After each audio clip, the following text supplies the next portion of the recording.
Ang pag-aaralan po natin actually ay napakahalaga bilang mga tagasunod ng ating Panginoon. Patungkol po ito sa pagiging disipulo natin. Ang salita pong disipulo ay galing po sa salitang disiplina.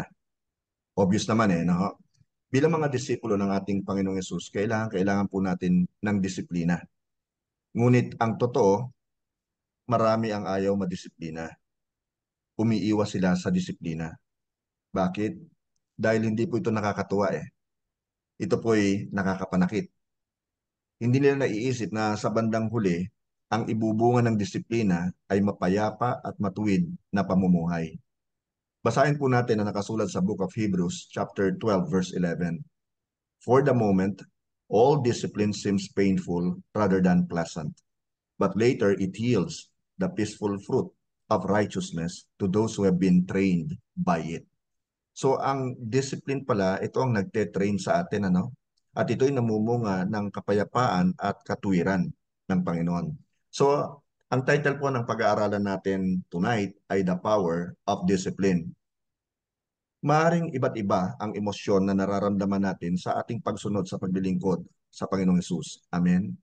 Sa mga panahon na tayo on fire o mainit sa Panginoon, ramdam natin yung malakas niyang presence na tila ang lapit-lapit niya sa atin.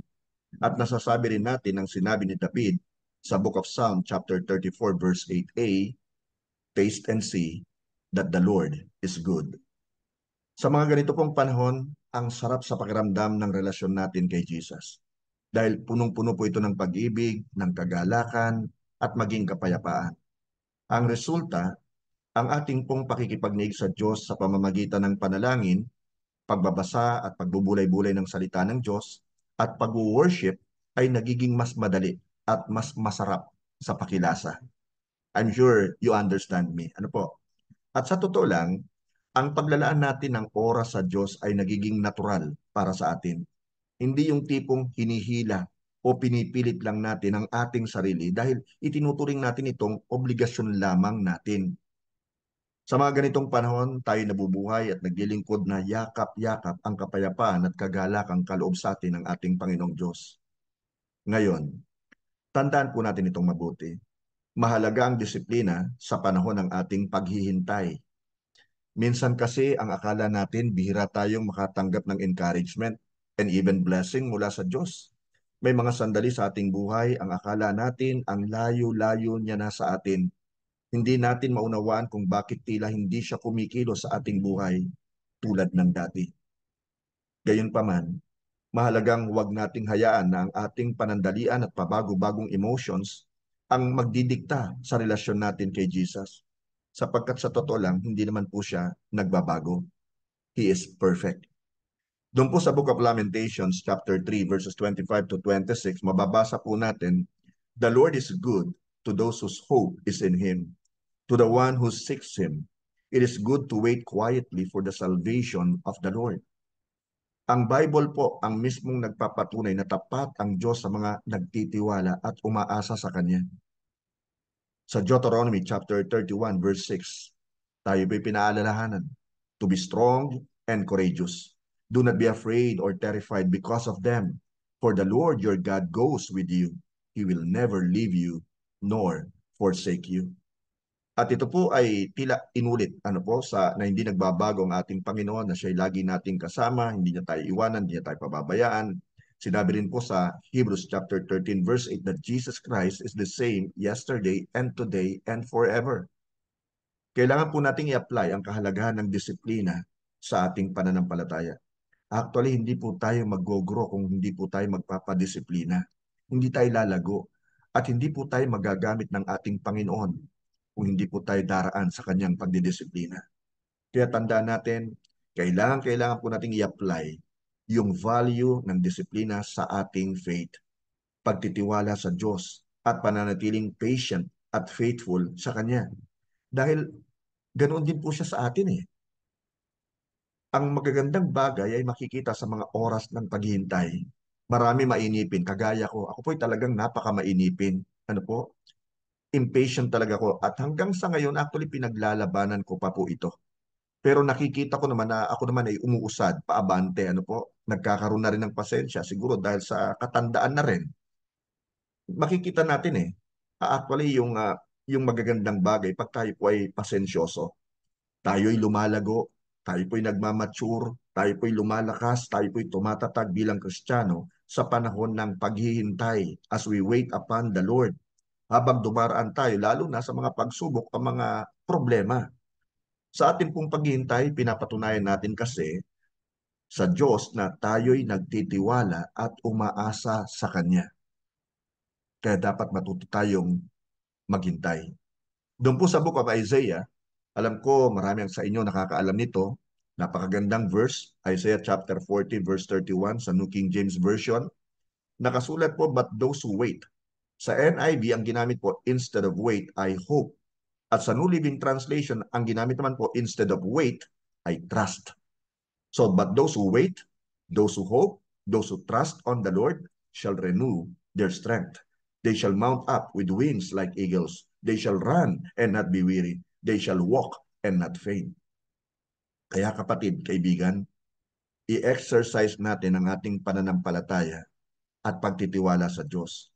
Dahil magagamit natin ang mga sandali ng paghihintay upang mapalago at mapatibay pa ang ating relasyon sa ating Panginoong Hesus.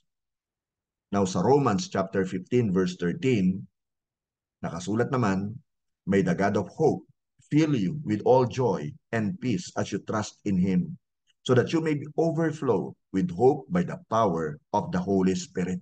Napakaganda. Now, tandaan po natin, hindi lahat sa buhay ay madali.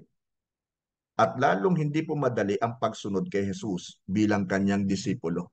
Marami ka talagang ile-let go Marami ka talagang isasantabi. Marami kang babaguhin sa buhay mo, sa mga decision makings mo.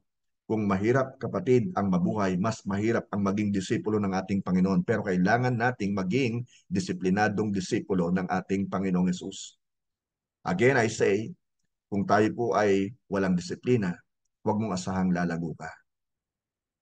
Kailangan nating madisiplina. And sometimes yung discipline talaga medyo masakit yan Kasi nga nasanay tayo sa comfort zone natin, nasanay tayo na pa-relax-relax lang. Kung paano mahirap din at masakit nung tayo bata pat dinidisiplina tayo ng ating mga magulang. Sakit sa kalooban minsan.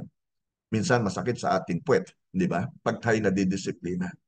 Pero kailangan natin yun para tayo ay lumago sa ating ika nga buhay. At ngayon tayo mga anak ng Diyos, kailangan din po nating lumago at magamit. Lalo na nga po, ngayon at napapanahon na at malapit ng kanyang pagdating for us to go and make disciples. Kaya aralin po natin ang kahalagahan ng disiplina at ang kapangyarihang ibibigay po nito sa atin. Aani po tayo ng gantimpala. I-reward tayo ng ating Diyos at magkakaroon tayo ng mas malalim at mas intimate na relasyon sa ating Diyos at Panginoon. Kaya kapatid kaibigan, bilang mga disipulo ng Panginoong Hesus, buong puso nawa nating tanggapin at yakapin ang kanyang pagdidisiplina sa atin sa tulong at gabay ng banal na Espiritu ng Diyos na buhay. Tandaan natin, kung tayo tunay na disipulo ng Panginoon, masakit man, pero kailangan dumaan tayo sa kanyang pagdidisiplina. At ito naman ay para din sa ating kabutihan. Nais kasi ng Panginoon na maging kagamit-gamit tayo sa kanyang ubasan. Lord, we bless you and thank you once again for teaching us the power of discipline. Patawad nga po, Panginoon, kung hanggang sa ngayon kami po ay nagdi-disobey sa mga itinuturo mo sa amin. Tila hindi natin ito binibigyan ng susta o ng priority and even Panginoon ng weight sa aming buhay. Kaya Lord, we are so sorry. Kaya mong kami po ay patuloy na i-convict ng Holy Spirit to accept the discipline because you loved us, my Lord. Salamat ng maraming marami. Muli, pinupuri ka namin at pinapasalamatan, pinaparangalan at niluluwalhati sa pangalan ni Jesus. Amen and amen and amen. Glory to God.